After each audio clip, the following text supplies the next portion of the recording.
Welcome to the Investor Financing Podcast, where we interview real estate investors and lenders so you can learn all the secrets to getting your projects funded and scale your portfolio. Learn about fix and flip loans, BRRRR financing, rental, fix to rent, commercial, multifamily bridge loans, business loans, and so much more.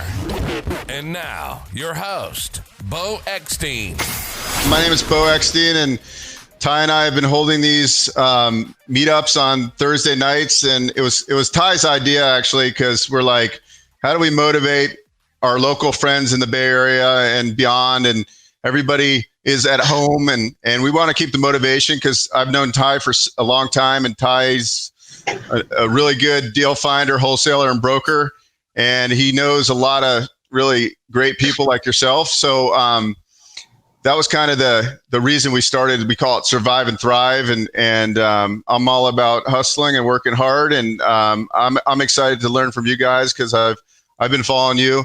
I don't know. Thank you.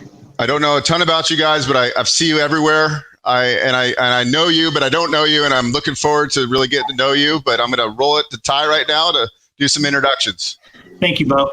So I'm super excited to have you guys. So first of all, number one, thank you for being on, Carlos and Sal. You know how much I love what you guys do, love how you guys share.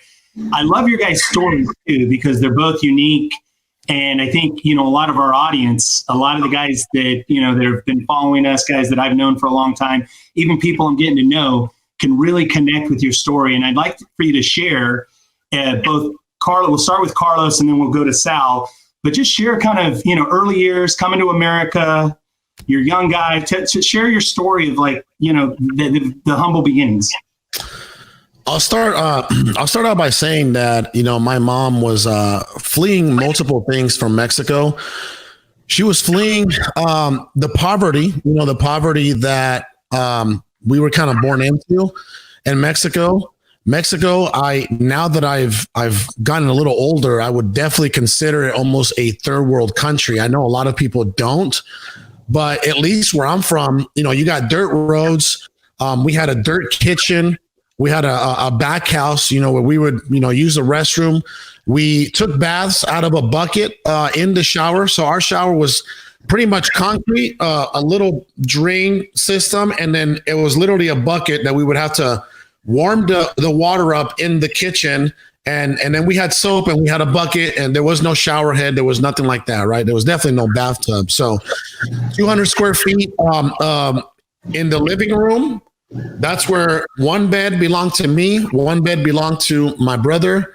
The other bed, the bigger bed, belonged to my grandma and grandpa. They would watch us while my mom was over here, trying to make it happen for us, trying to get us over, trying to collect enough money to bring us from Mexico illegally to the United States.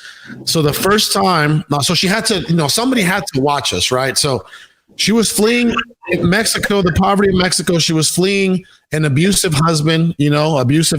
So she had a lot of motivation to get over here and try to save the lives of her children. And the first time that she came over, or she tried to bring us over, it was through a border called San Isidro by Tijuana, next to San Diego. Yep. And we went through a gutter system, a sewer system, and we didn't make it all the way. Actually, the Mexican federales stopped us before we even got to the American, at that time, the immigration service, right? So that failed, and then she got us through that same week. Another route, and then we lived in California from, I would say, 93, 94, and then we failed financially. For a single mom, it's really tough.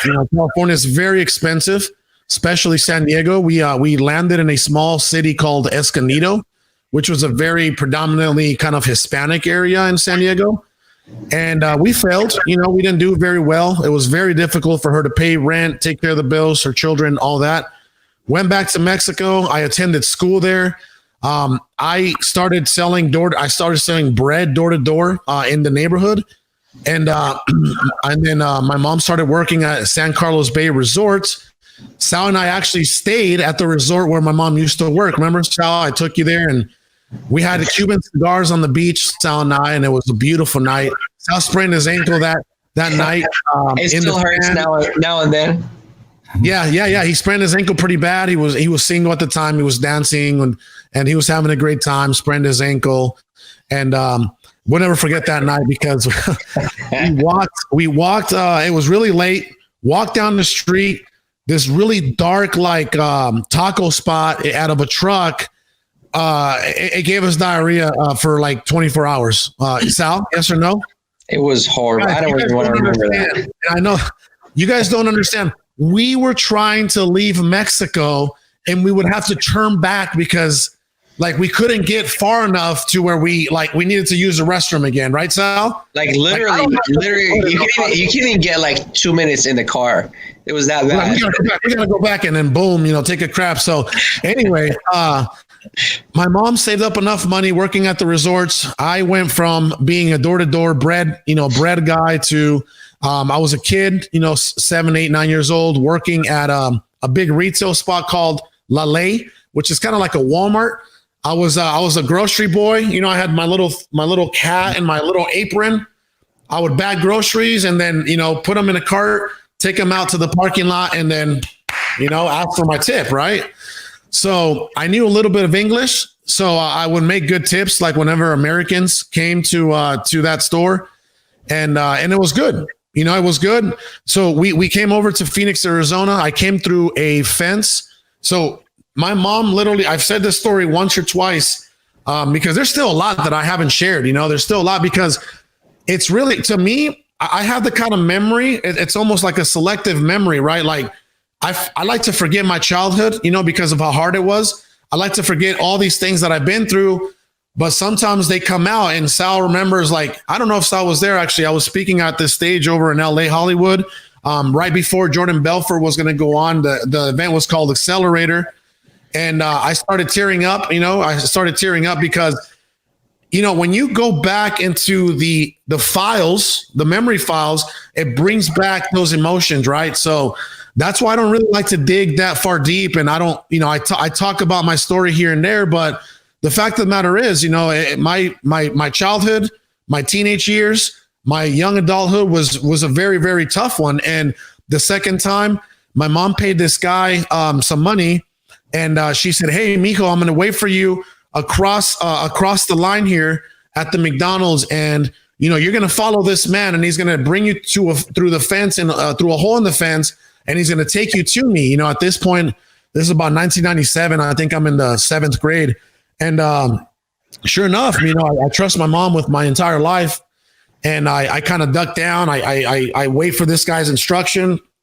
Go through the hole in Mexico, meet with her. She brings me up to Phoenix, and here I am. Became a citizen in 2012. I became I became a resident in the early 2000s, and it took me forever, right? Because they give you a work permit, and then they give you a residency card. Brother, it took me like 14, 15 years to become a citizen of the United States. I did it the right way. I paid my dues. I stayed out of trouble. And I worked my ass off, and then here I am, 2012, I got my citizenship, and I'm just very blessed. Everything, God has blessed Sal and I with everything a man could ever need, right? Like, and more. But, Sal and I, what I love about our relationship is we don't let our foot off the gas, right? That's what people don't understand when it comes to me and Sal. So you have to remember, there's still a third partner, right? Not necessarily in our real estate company, which is OfferKey.com and National Cash Offer. There's a third partner, and the guy's 23 years old, and this guy's a genius, right? This guy, Alex Saenz, he has his own multi-million-dollar real estate operation called Offer Home, right? So you have to think about it this way, right? My partnership with Sal is an anomaly. My partnership with Sal is rare. Like Sal and I became partners, I believe, in like 2016. We met in 2013, and then we were like, let's go into business in 2014. Became partners in 2015, And it feels like we've been in this game for 20 years, you know? It does. We've been in this game for 5 years. And you've done 20 years worth of production in 5 years. I counted the transactions on Podio, Sal, and those are just the ones that I counted before we started using Podio, right? Because there's so many that we didn't count before Podio. 757 closed deals in transactions just in Podio alone. That's not counting. I don't know when we got Podio, but that's not counting the new Podio. The old Podio, we never tracked. We didn't track the deals because everything got scratched. So give or take another 100 from there. But we could potentially be close to the 1,000 deal mark. But you know what? That shit doesn't mean anything to us, man. I want you guys to know that the reason we are where we are, brother, is because we have the drive. We have that immigrant drive, right? That adversity, hardship, X factor. And we don't take our foot off the gas. I mean, ask Sal, like, as soon as my eyes open, I do what I do my favorite thing in the world, which is work my ass off. You know, for me to be as blessed and fortunate to find another human being that has my principles, my work ethic, right? I mean, that's it's unheard of, man. You and I both know in real estate, partnerships are very far and few in between. People get greedy. You know, I don't care how rich Sal gets, or he doesn't care how much money I make. You know, like that doesn't matter to us, man. Like we just keep our foot on the gas and we try to outwork everybody. And that's what people don't realize is like they're wondering like, yo, are these guys real? Yeah, we're real. We just work harder than you.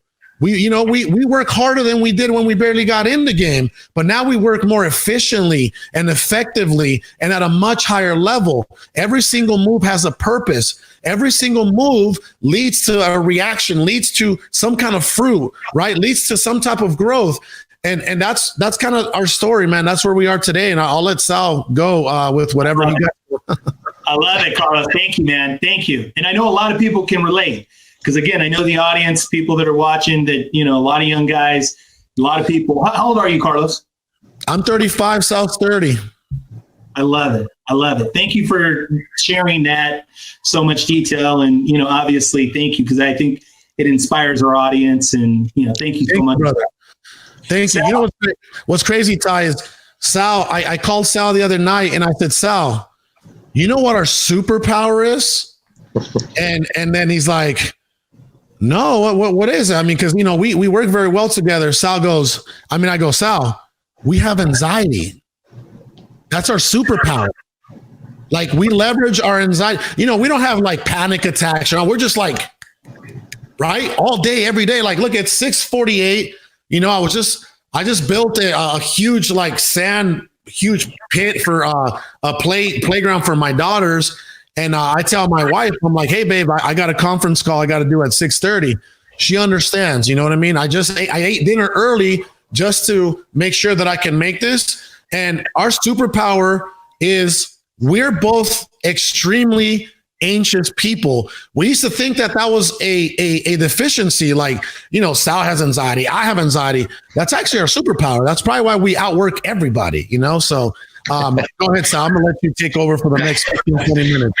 I'll try to keep it short, but my name is Sal Shakir. I'm actually a Catholic from Iraq, which is, not, you don't meet too many of those. So I came in the United States in February 25th, 2006. That's when I first entered the United States in Arizona, and that was it. I never left Arizona. We fell in love with it, and it kind of feels like back home too. But growing up back home wasn't, the perfect ideal childhood, upbringing. It was, as far as I can remember, ever since I was a kid, there was always some kind of war going on. There's some kind of conflict going on. And when the final war that happened, my dad had actually started a contracting company that works with the U.S. Army. And so we're Catholics, we're working with the U.S. Army. So, we're like a double whammy, killing us was probably a way to heaven to someone. And so it wasn't that all that great. And our house got broken into a couple of times. My dad got shot in the house. My brother and I almost got kidnapped a few times. I can tell you stories and stories and stories, but I don't want to go down that path. I'm glad they're over with, and definitely God was on my side, because I can count many, many times that I could have died. Like literally one of the times that they broke in the house, I was running upstairs because I heard gunshots and whatnot, and the guy was trying to shoot, and he ran out of bullets, and I just continued running upstairs, and then somehow he got elbowed and fell down before he even loaded the magazine. So I don't know how, whatever it was, but I know God got my back. And I helped my dad when he was working with the U.S. Army back home. I was like his office manager. I was this kid. All I knew, internet. I was sending invoices and doing whatever I can. He would get the oil because he was maintaining the generators for the kitchens for the U.S. Army. And, I would like drain the oil, like put it in jugs, make sure that I do everything I can to earn a little bit of living. And we finally came here.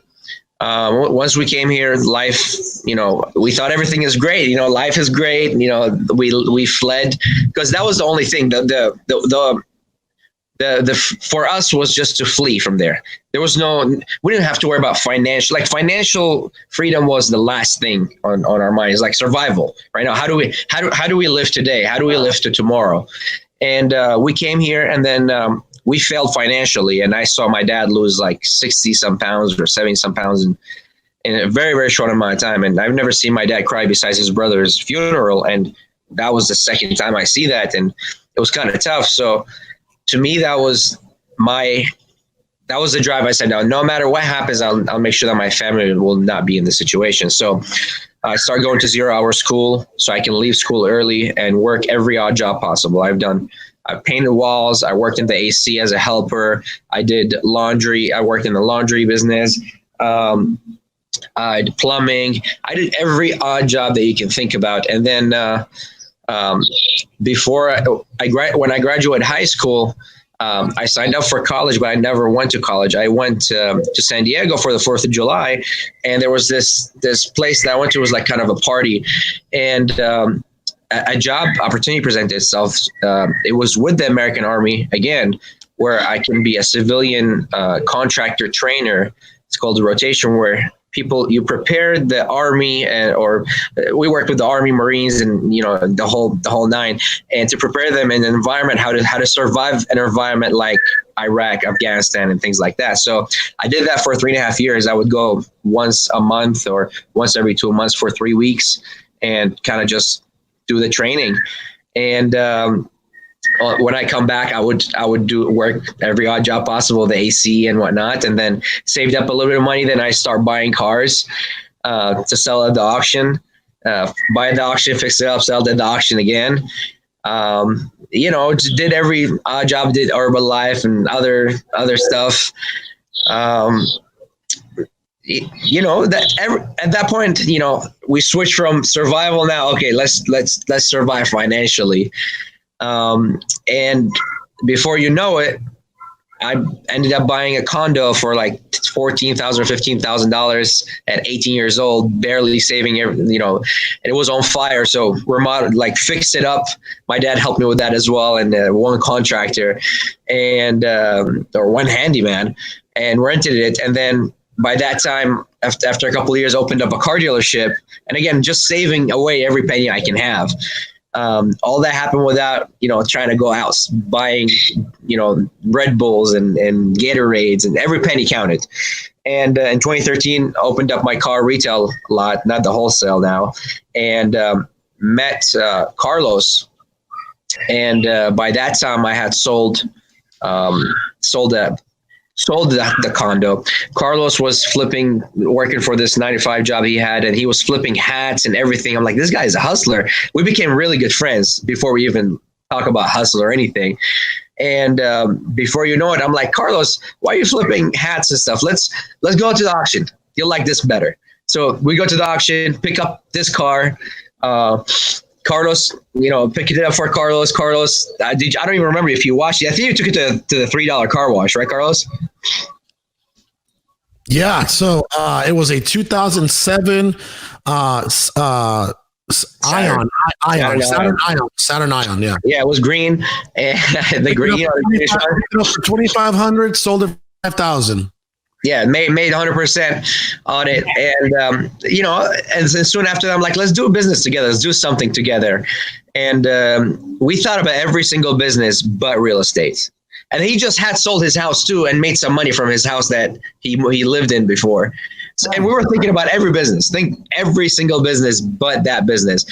Anyway, before you know, what's that? That was back in 2014, Carlos. 2014, beginning of 2015, we established an LLC because we start flipping houses, flipping houses, not wholesaling, actually under my personal name, not even LLC.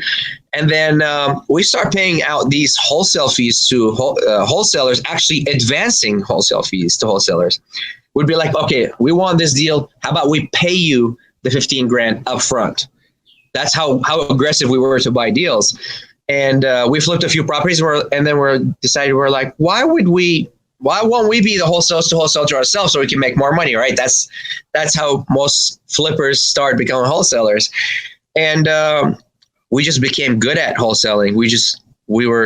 I think we just outdid everyone somehow.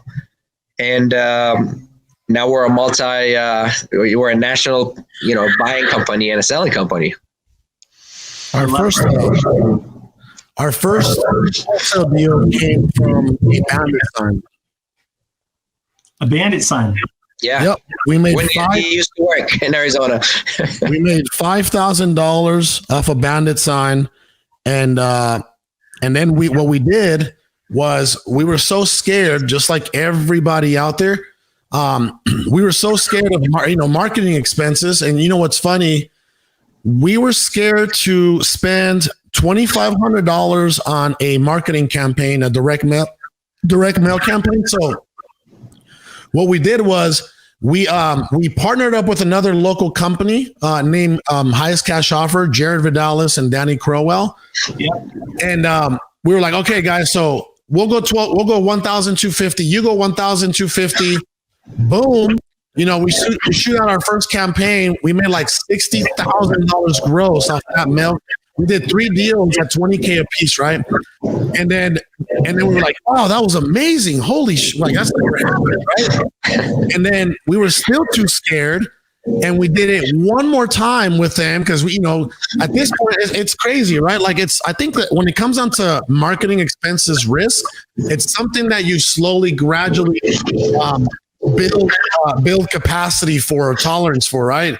So we did it again, made another 30K, and then we kind of said, okay, we got to go our separate ways. We're not going to be doing any joint venture and marketing campaigns anymore. And then after that, like Sal and I just started pumping all that back into pay-per-click, and then pay-per-click just exploded. I remember we dumped like 7,500 and 9K, made over 120K. This was July of 2016. That was our first 6-figure month, July of 2016. And that was because we chose to put the way Sal and I operate. We were paying ourselves $5,000 for like the first 2 years. No. We did not pay ourselves at the beginning. No, afterwards, we started paying. $0 in the first year. Then we started paying ourselves $5K at some point, and then we started paying ourselves $10K at some point. This is from the real estate company. Keep in mind, we didn't have any multiple streams of income at that time, right, Sal? It was just real estate. Right? You had the medical commodity as well, and I had my car dealership back then too, which I ended up, I had 2 of them at one point. Ended up giving up one of them, sold it. Obviously, I actually lost money in selling it just so we can focus on the real estate. And Carlos was focused on the medical commodity, and we both kind of said, you know what, let's just focus on real estate. So everything was going back into real estate, and everything we did on the side was kind of just to keep us afloat. After a couple of years, then we start paying ourselves. And I know this because I held the accounting. I'm like, no, this is what we take. This is not what we take. And here we go. And then and it kind of helped us to generate multiple streams of income. Thank God that we have 25 of them.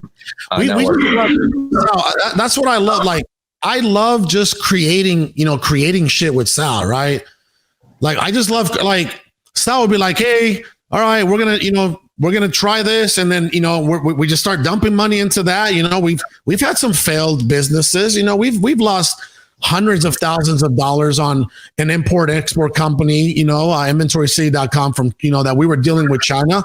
We've lost hundreds of thousands of dollars. Well, we haven't lost it completely, but we haven't made it back because we had to freeze solarfuse.com, which is one of our other businesses. It's a solar company.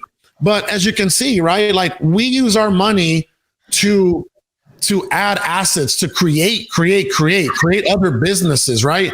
We don't put all our eggs in one basket. And it's been amazing. Like I'm always, that's why, remember earlier when we started, I said, guys, we're just very blessed that we have each other because we think the same way. If he's like, hey man, let's go start this business venture, let's dump some money, I'm like, yeah, let's go, right? And same thing, back and forth. And that's why we have over 25 businesses now, because it didn't happen overnight. We started dumping, everybody does this with their money. Just, we were like, yeah, let's put it to work. Let's put it to work. And you know what? Sal and I were talking the other day and we're like, you know what? We lost hundreds of thousands of dollars in each business that we failed. 25 of them are still running. Keep in mind, we got up to 28. Now we're down to 25, right? And we're like, I can't wait till we lose millions of dollars a year on failed businesses. Why is that, Ty? Let me ask you this. Why exactly? So Sal and I, we're on the same page. We're like, wow, we lost hundreds of thousands of dollars. And now we're like, I can't wait to lose millions of dollars because that means we're playing at a really high level. Yep. So we think the same, and we're just very excited on everything that's coming out. We have so many things coming out, different softwares, different ventures. We'll see where the Lord takes us, man. I love it. Thank you for sharing that. I love it. So I'm going to ask one question, and then for everybody that our viewers, I would encourage you to post questions. I know some of you have been doing that. Beau's taking a look at those. I'm going to tee up the first question, and just for your business right now today, it's a two-part question. How many transactions in 2019? How many deals? And then right now, what are your best 3 or 4 lists or sources that you're targeted toward? I can answer that. Give me 1 second. I just have to go back. I posted it a few weeks ago, I believe, in All In Wholesaling. Give me 1 second. My mouse is freaking out here. All right. So what was the second question? Because I know we can answer the second question right now. Best 3 or 4 lists that you target for wholesale deals, for finding deals. Go ahead, brother. You got that one. While I look for, I don't want to give any false numbers. You know what I mean? So I'm gonna dig. Sal, you answer that. I'll dig for the deals. Let's do it. All right. So obviously lists and marketing, they go hand in hand. A lot of people, they like to get the list and they don't know how to market, or they know they're really good at marketing, but they don't know how to get the list properly. Data is king. And every business, obviously a lot of people, a lot of your audience are wholesalers or fix and flippers, whatever they are. At the end of the day, we're just master marketers. Real estate is just a product that we do, but at the end of the day, we're marketing experts. So, how do you take your business from being a hustler to a business owner to a CEO is just the level of the skill set of marketing that you have. And I think that proves itself in every single business. Some people like to use it with affiliates. Some people like to use that in a model of providing a great service that no one would miss on, or some people just use the mass marketing or targeted marketing. So list source is an amazing source of getting lists. There's a product called Listiva, which we own that product actually. We just launched it. We're finalizing it this coming week. But the best list for us is the absentees. Absentees is one of the best lists that we ever get. We always hit pre-foreclosure. Pre-foreclosure is like clockwork. Every week gets downloaded. No matter what, we're getting a pre-foreclosure list. Get the absentees, tax default. Those I would say are one of the hottest leads. Always get the 55 plus. The senior list is with 90 plus equity. 10%. Obviously, you know how list source works. Those have been great for us. As far as marketing was SEO was number one. Pay per click and SEO, which is online marketing, was number one for us. for a few years. Now actually cold calling became number one, and that became number two for us. Direct mail, we did it very, very strategically. Actually, when you came to the event, we talked about that, Ty. And I don't know if you did that strategy or not, but for us, it always gave us 8 to 10x return, which is phenomenal for mail nowadays. It's unheard of, but we're very strategic with the kind of like Sal said, we only do a specific strategy when it comes to direct mail. We don't do anything else. And, people are like, wait, you're getting, 8x and 9x and 10x. Yeah, because for us it's low, it's low spend and high return. The kind of the way that we do direct mail. Go ahead, Sal. Absolutely. So, and then after that, what we did is we dumped everything back into the business. Last year, we spent over $1 million in marketing for real estate. So real estate marketing expenses, $1,077,860.90. 400,000 of that went towards telemarketing, which is cold calling. There was about $267,000 that went towards pay-per-click. So again, we spread it out, SMS, direct mail, but those were our top two expenses as far as real estate marketing expenses. 1,077,000. Remember when we started, Ty and Beau, I was just telling you guys that we were afraid to spend $1,200 on a direct mail campaign. I'm actually gonna move inside so the light's better. We're spending over $1 million back to back, 2018, 2019, $1 million in just real estate marketing. That doesn't even include overhead. That doesn't include our acquisition managers, base salary and their bonuses. And that doesn't include our junior acquisitions and our CFO and our asset manager and our disposition managers and our COO. We have a COO now. We also have a business development manager. So again, no payroll expenses went into that number. So that should tell you that, there's people out there that they talk it. They talk, they talk the talk, but I think a lot of folks got to put their money where their mouth is, if they're really about this life for sure. The total contracts were 303 contracts, 36 of them were canceled. We closed 267 deals. So 267 deals, 2019. Obviously, thank you, Ty. Obviously, this year, it looks like we're not going to get there. We've only closed 50 deals in quarter one. We're not going to get there. You guys know that, February and March were kind of slow. I think that really hurt us. Man, if we can get to highlight over that. So it's not just mainly for that, because we were in other markets that we were doing volume over there, but the deal size was a lot smaller. So we're doing big deals, but we're doing small deals in different markets. And we it was busy work, right? Sometimes when you're doing the busy work, you lose that you lose what you're doing in translation. And we actually cut the small markets out. Now we're focused on the big markets only. Yes, it's smaller, but the profits are getting higher, especially when we start laser marketing. Now we know how we actually start splitting, looking at last year and the year before that, and what we spent and what we got back. And we look at this month, this year, compared to those two, and we project on that. So now we literally project our monthly based on 2 years back. You're listening to the Investor Financing Podcast. We'll be right back after this break. Are you looking for funding? Are you getting frustrated trying to find a lender? Visit investorfinancingpodcast.com and click the Get Funding button. Complete the simple form and schedule a free phone consultation with one of our placement specialists. We have a proprietary directory of funding partners that can help you get the funding you need. It's fast and easy to explore the options available for your specific needs. Don't wait. Visit investorfinancingpodcast.com and get connected. If you don't know your numbers, you're flying blind. You don't know your business, and you won't have a business for too long. So you got to know. Listen, it's very simple, right? If in our case, if you're going to spend $1 million in real estate marketing expenses, wouldn't it make sense to track every single cent? Wouldn't it make sense to hire a CFO to do that for you?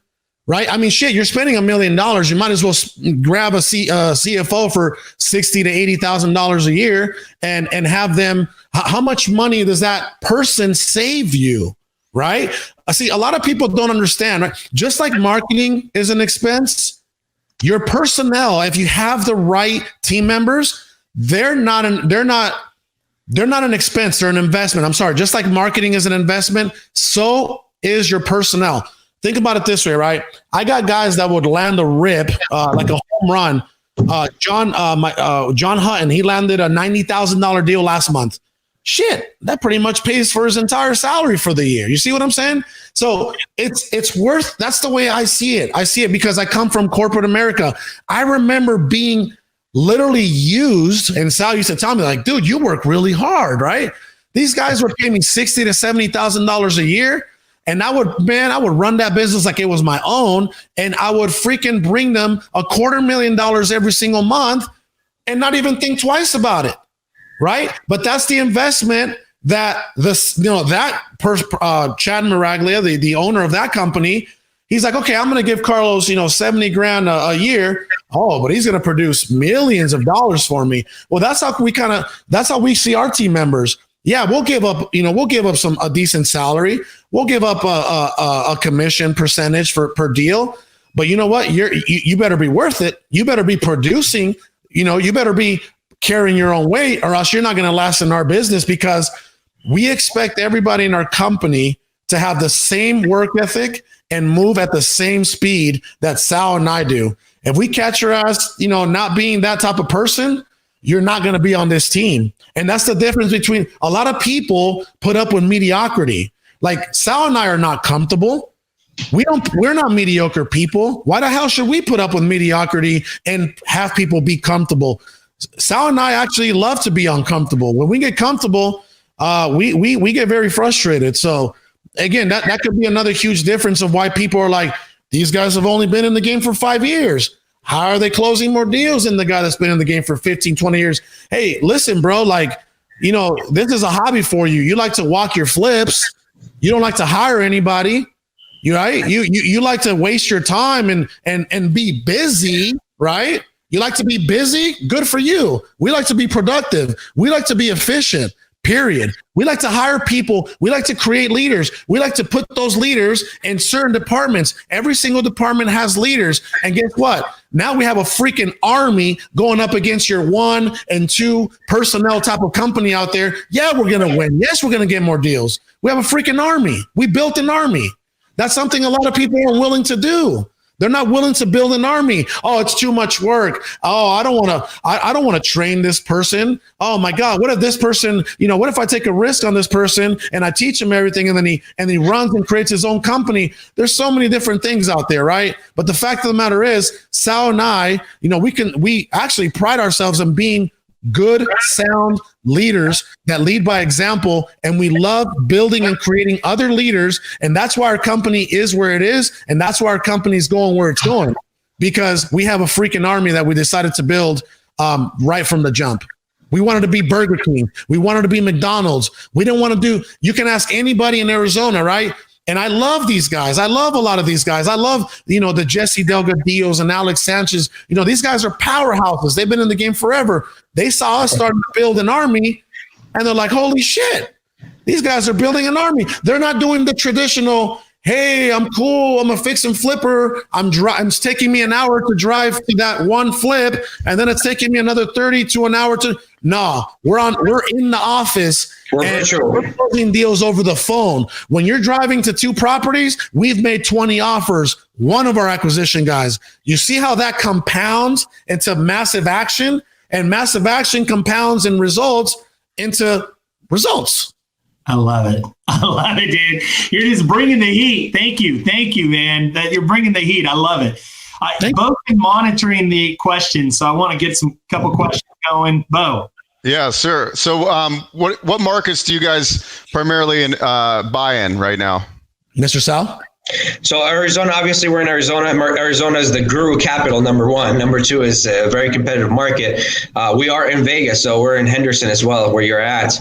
And we're slightly in California. We cut down a lot of the markets that we're in. We actually were in Texas, multiple markets in Texas. I can tell them what market we pulled out of. We pulled out of San Antonio because of the average deal size. We pulled out of Fort Worth and Dallas because a lot of fix and flippers out there, unfortunately, they need to have more education. It was kind of hard to move some deals. So we pulled out of Dallas, Fort Worth. We pulled out of Houston. We pulled out of Austin. We pulled out of Nashville. We pulled out of Columbus. We pulled out of North Carolina, which was Charlotte. So we were in so many markets that we were like, you know what? Let's focus on these markets that have the highest average size per deal. And let's just laser focus on that. And guess what? Our acquisition guys are much, much happier because now their commission checks are bigger, right? Because they're not catching these $10,000 and $12,000 licks in San Antonio. They're catching these, $20K, $25,000, $30,000, spreads in, Phoenix or Las Vegas or Riverside, so. What is your trending average per deal right now? $17,588 right now. Strong. Love it. Love it. Love it. Keep going, Beau. Well, I just love it how he knows all his numbers. That's like impressive. He knows everything. These guys are the guys, man. I'm very impressed. I've seen a lot of people. I go to workshops, boot camps. You guys are doing it at a high level. Thank you. The other thing, too, I want to share with everybody, I love and appreciate the level of focus and the intensity. The one thing is it's clear as leaders. You guys are so clear on what you're doing, how you run your team. I've been to your office. I know your culture. I've met your guys. I've hung out with your guys.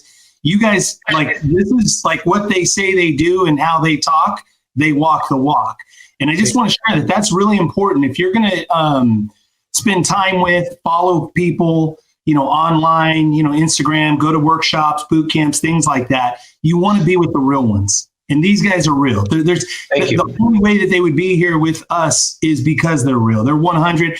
And again, I just love the intensity and the clarity. Please, Beau, go with another question. Your business, is it all wholesale or is there some hotel in there too? Are you buying anything? And Sal, go ahead. So I'm the talker. Sal's Sal's the brains. I always say Sal's the engineer. He's the brains. He's the integrator, right? And I'm the guy that's push. So I'll let Sal. I know our business. You know what's funny? Sal taught me a lot about business. You're wondering hey man, how do you know every single number in your company? Well, shit. What else do I have to do? I don't talk to sellers anymore. Right? I better know every single number that the CFO puts on my desk, right? So that's how I know every single number, because I get spreadsheets I get freaking PDF reports and P&Ls, that from QuickBooks every single week. Hey, this is what happened. Hey, this is quarter one. So yeah, I love to know every single number in our company. But Sal, go ahead and resort to Mr. Beau's question. I'm sorry. No, you're good. So we used to be very, very heavy in wholesaling. So what we start doing now is we cherry pick fix and flipping now. And it actually became a very fruitful thing for us and our team members, because, we start paying our team members based on the fix and flip, the projected, a percentage of that. And then once it closes, they get paid for that as well. So that incentivizes them to pick up great deals for us. And we built a whole new department for that, which is Jaden runs that department. It's an asset department. So what they do is they wholesale it, they fix and flip it, and it's literally just lipstick. It's not even nothing major. We cherry pick them, and if it makes over $35,000, then it makes sense for us. And if it makes any, and obviously they make a lot more than that. That's just like the super small deals. So to answer your question, yes, we do both right now. The last 23 deals that we got, it's been in the last 17 days. We were going to take down 9, and Sal and I went over the scenarios of every single deal that our asset manager, you guys have to understand, our asset manager isn't the two disposition agents, two disposition managers that we have. Totally separate departments, right? Our asset manager handles our flips. He handles the project managers. He makes sure that, the inspections go right. He makes sure that the listing, everything is set to go, right? So that's what our asset manager does. And he brings us literally a report of the potential properties that we're going to take down. And Sal and I start reviewing. Okay, we can make this much money on a wholesale, this much money on a flip. So, he brought us, we were going to initially take 9. He advised that we take 9 down. Sal and I saw the numbers and we both decided on 7. So we're still taking down a good percentage of those. But just like Sal said, paint and carpet back on the market. We don't do any heavy, especially during, this crisis. You got to be in, you got to be out. I mean, speed plays a pivotal toll right now. So, just to clarify, we actually, Carlos and myself, never look at deals like that. We just did that just because the special case scenarios right now, which with the COVID-19 and everything, and we wanted to see why would we keep those flips? Why would we actually not do a flip? And after doing analysis, actually turned out to be better than we thought. We thought we were going to dump half and keep the other half. And it turns out, no, we kept 7 out of 9 because he did such a good job that he cherry picked them so well. And that's literally what happened. And for people that think that we're like in the business, we actually work on the business because all we focus on how we can grow this business. Rather than focusing on, okay, which deal do we pick up now? Why do we not pick it up? We actually have guidelines. We have SOPs for every single department, every single leader in the company. So they do their job. We trust their ability to do their job at the best speed possible, at optimum speed and optimum result. When you were talking about the integrator, is that from Rocket Fuel, the book? I think he just meant that I'm the integrator in the business. I was just wondering because I've heard that once before, the integrator, and I was like, I heard it's from the book Rocket Fuel. I was just wondering if that was kind of like the idea. Sal hates this the analogy that traction because Sal he's a CEO, I'm a CEO, and people think of the integrator in the book Traction, which is one of my favorite books. One of our favorite business books. They think of the COO. He says, man, they really think of the integrator as like the floor mopper, right? They do. I'm like, no, man, it's not that serious, So if you've read the book, you can relate, Yeah, they make the CEO the shining star, right? And they make the COO the integrator, like kind of like the whatever. He's back there somewhere, And it didn't hit me until we start. We had some. We were consulting. Some people were consulting with Carlos and myself, and what are they doing with the company? And then based on their personalities, based on their skills, we had to actually switch their roles, become the integrator, become the disposition, and the other person becomes acquisition. And, just based on what their skills are, what their zone of genius or zone of excellence. And they would fight it. Like the other person that has to do the CO and the integrator, COO, or the dispo side or whatever it was, they fought it. They thought that we were cursing at them. We were thrown into the fire, and we had to force it on them. And then once we did that, things start working better because obviously you put, where you're best at, obviously you're gonna flourish. If you like something you're good at, you're gonna be doing just fine. If I switched roles with Carlos and Carlos switched roles with me, we would not be where we're at today because that's not the things that he's strong at. I am not, and vice versa. So I think I'm glad that we talked about this because a lot of people confuse that. They want to be this ideal thing, CEO or whatever that role is, or, I'm the front guy, or I'm not the bad guy, or I want to do this because this is what seems to be cool. And, everybody's on Instagram. Everybody's an entrepreneur nowadays, right? A public figure / entrepreneur, whatever you want to call it. And they worry about the wrong things. Ultimately, you're in business to make money and you provide for your family, provide for others, and, build empires, leave a legacy. They lose that in translation, especially the millennials nowadays. All they care about is the Instagram and the shine, what they drive, what it looks like, what their title is. And they don't, I don't think it penetrates yet. Once you get all these things, the nice cars, once you get the title, these things don't mean nothing. At the end of the day, it really doesn't mean anything.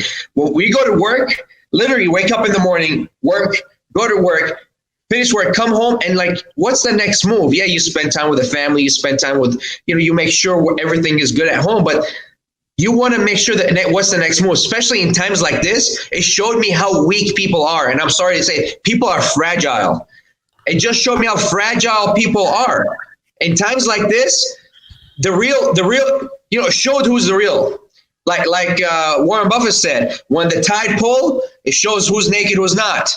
Who's swimming naked. A lot of people are naked right now. I've seen that, right? Like I was telling Sal, what I love about, there's very, very few things to love about what's going on right now, right? But the fact of the matter is, I love the curtains being pulled back, and you get to see who's who, right? You got gurus across the country shutting down their real estate operation. Again, you got people just running for the hills. You got cash buyers who were tire kickers. Again, this is a lifestyle. This is a lifestyle. You got to eat, breathe, sleep, and shit this lifestyle. What else are we? Hey, there you go. You see that? That is a lifestyle. Oh, there you go. If you're all in, there's nowhere. I'm not running for the hills. I'm all in. I took the there you go. risk to get here. I went all in the first place. Why am I going to run for the hills right now? Does that mean that when times get tough, like I'm just going to run for the hills? Because then you're not going to be around too long. And you're setting a really bad example for a lot of other people, including your family. Look at Open Door. Look at the iBuyers. Where are they at now? The iBuyers, God knows how long it's gonna take for them to repair their reputation, right? They left America. They left American people hanging, right? Like I said the other day, I said, imagine old lady, Suzanne, who was counting on one of these iBuyers to buy their property, and she had already come moving out of the state and put a down payment and moved everything and blah, blah, blah. Like, you think America is going to forget about what happened when push came to shove? They're not going to forget. They're ruined for a very long time. And I haven't even read the reviews, but I can only imagine what those look like. But the fact of the matter is, this business isn't for everybody. You got to have the skin of a rhino. Entrepreneurship is literally a roller coaster ride, and you are not in full control. You're not in full control. All right. Again, this is why it literally says, look at this behind me, right? 97% who quit are employed by the 3% that never gave up. Some of these folks are going back to work when jobs reopen and stuff, right? Some of these folks are going back to work. People don't forget. People do not forget. When times get tough, people remember who was there, and people remember who was not. Remember that. Amen, dude. I love it. So I know we're getting close to the hour. How many more questions? Can we do a couple more questions, Carlos? Do you have? Yeah, let's do it. Yeah. Someone said that, I just built out my Podio. What tips can you give me? I'm a systemizer by trade, guys. I love systems. I think systems have slingshotted us to where we're at today because we utilize systems, we utilize technology to be ahead of the curve. And building out Podio, great. If you built it, you did a good job, then that's fine. But I do recommend getting something professionally done for you, so it does everything for you, rather than spending the time to learn Podio, to learn how to build it, to learn how to automate it and do it. Get something that's already ready to go. There is Podio systems out there that's built, ready to go to make you money, rather than you focusing on building that. Because at the end of the day, that's a tool supposed to make you money rather than consume your time to make money. Can I add something here, Ty? So you don't have to reinvent the wheel. When it comes to business, yeah, it's good to be innovative. Yeah, it's okay to try certain things and fail and learn. And, I get it. We've all been there. But you don't have to reinvent the wheel. We literally tell people the systems, the services, the tools we use, the strategies. You ask, hey, man, what's the best working list right now? Oh, it's absentee, 30% or more equity by list source, right? 100 people, 200, 500, whatever people hear that. And guess what? One or two people go and actually do it, right? So my man's telling you here, hi, Renine, My man, that's his wife. My man is telling you here.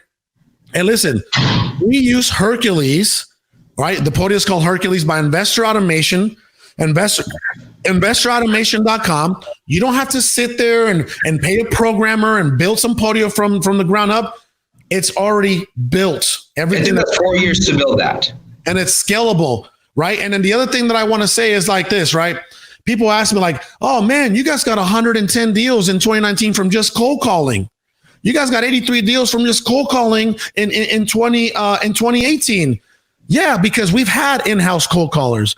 We've had Filipino cold callers. We've had South American cold callers. And then we did, we transitioned callgeeks.com, right? They do everything for you. Everything for you. Like I'm talking reports. They provide the dialer, all the training, quality control, right? Everything you ever need. They tell you what your contact ratio is. They tell you if your list is going bad. They tell you everything, right? And they asked me, well, how are you guys doing? Because I used to not believe in cold calling. Sal and I were straight pay per click guys back in the day, right? Cold calling sucked. 2017, we had 17 deals from in-house cold callers and combined with Filipino. And then boom, 2018, we made the change. We paid a little more, but guess what? 83 deals from just cold calling. 2019, 110 deals from just cold calling. Look at where we're at right now, right? Out of the 50 deals in quarter one, 28 deals from just cold calling. So we tell people everything we do and everything we use, and they're so hard-headed. They're so hard-headed. How about we list things I can name things like in business, by the way, it's so simple. Data, right?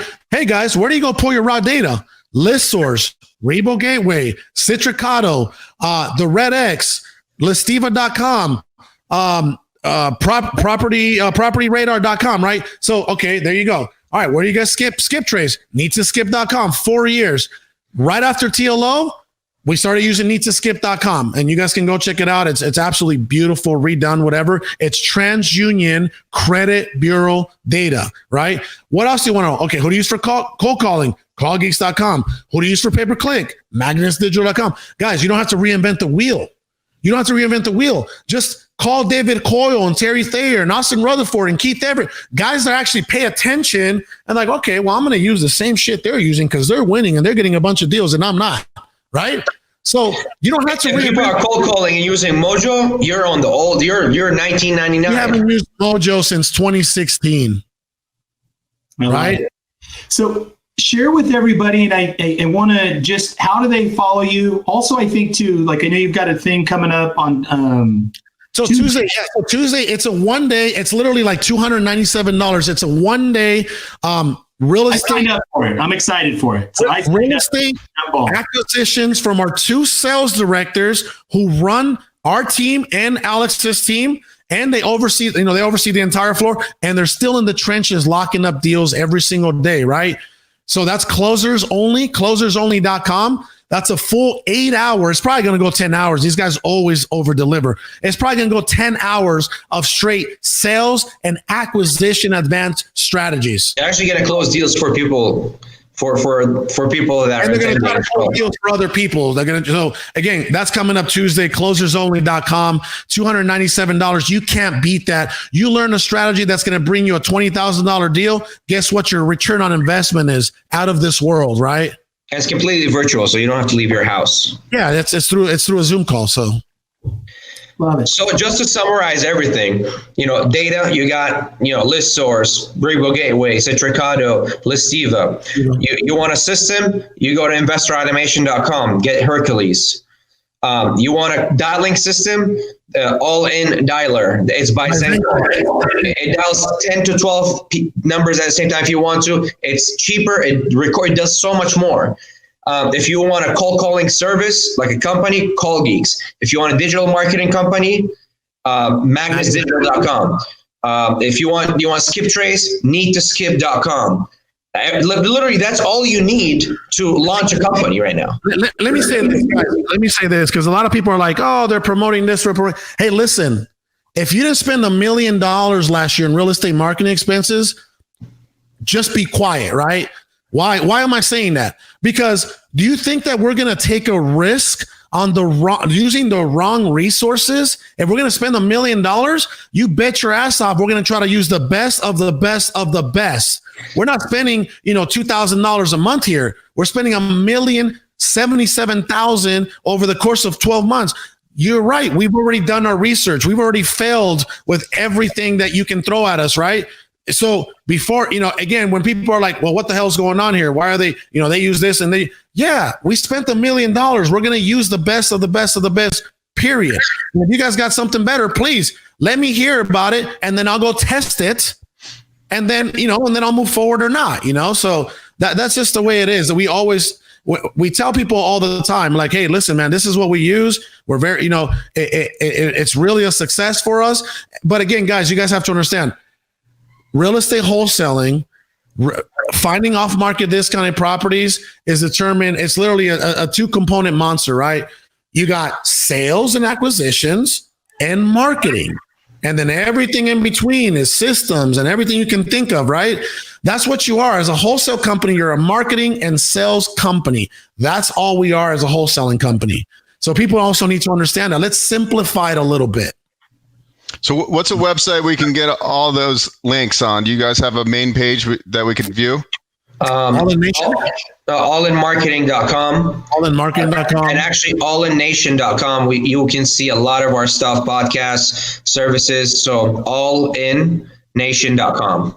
So let me answer this last question that somebody said. Where do you both see yourself in 20 years from now? Hopefully not bored. That's it. Hopefully not bored. Wherever God takes us. Well, we have a lot more questions, but we've gone over the hour, so I don't want to keep you, but we'd love to have you on again in the future sometime. You guys are amazing. And we can go 2 hours, 3 hours, any day, man. We trust me. Appreciate you. Are you guys also, I know you had some live events scheduled, and I know everything's obviously changed, but let's assume that in the summer we normalize as a country and kind of, do you guys have something that, I know you do the momentum, I know you do a couple of different. Ty, you know what, Ty, I actually have a video of you doing this. Yeah. I have a video of you doing that at Momentum, right? Yeah. Can you tell people that Momentum is just different from so many other real estate, events, right? It's absolutely phenomenal. And like I said, these guys are so transparent. You could see the way they shared. We only asked a handful of questions, and you see the way that they just over deliver and share. And that's the same thing they do in all their live events. And, I've hung out with you guys. I've had dinner and lunch with you guys, went out for drinks. I mean, it's really a deep immersion where you're going to spend time. You bring your team, you bring the acquisition managers and your disposition people. They bring the title and escrow people so you can really understand the components. It's, the team's in the back of the room supporting. So if you have specific questions, you're there. You guys hang out after the events, at the breaks. It really is an open book to your business. And, I'd say that, again, I've been going to seminars and boot camps and stuff since like Ron LeGrand back in the 90s, and a bunch of other people in between. I've done stuff, been to Sean Terry's stuff. I've been, Raphael's stuff. That's originally where we met, was at Raphael's. Yep. But I can tell you that these guys here just completely over deliver. They completely give you all the resources. And then also too, like when, I've reached out with you guys on social media. Hey, I got a question about this, or I need a resource for this. You guys are like, yeah, check this out, or, go to this company or whatever it is. So you guys over deliver. Thank you. And that's why I wanted to have you guys on with us, is to really share, because again, you guys are authentic. You guys share, you over deliver, and you guys have been I want to thank you guys for coming, sharing so openly. And any idea on when you might do a live event? Brother, I want you to know this, a lot of people, they refer, even myself, when I was coming up, I referred to the word guru as a stigma, right? As a bad word. I don't consider ourselves gurus. I consider ourselves businessmen, right? Who actually do education on the side. We do education on the side. That's not our full-time gig. We're not full-time gurus. I guess we're part-time gurus, right? So the other thing is, when people invest money into people like me and Sal, like we really take that to heart. And that means the world to us. When someone invests money into us, we really want them to win at the highest capacity, right? So that's why when people go to our events, man, it's a connection for life. Like it's just a connection for life, because think about it this way. How do you feel when someone invests money or invests time or invests anything into you, right? You just want to serve. So that's where it is, man. We're not the kind of guys that, okay, we already made this money, let's get the hell out of here. Absolutely not. I mean, I'm hanging out with people on Sunday, the day that there is no event, for that same reason, because we love people in general, but you can only imagine the kind of love we have for people that actually trust us, believe in us, and invest in us. It becomes family. It's a game changer for us. So that's where that comes from, by the way. And to answer your question, all information is in allinnation.com. Everything, all the updates, allinnation.com.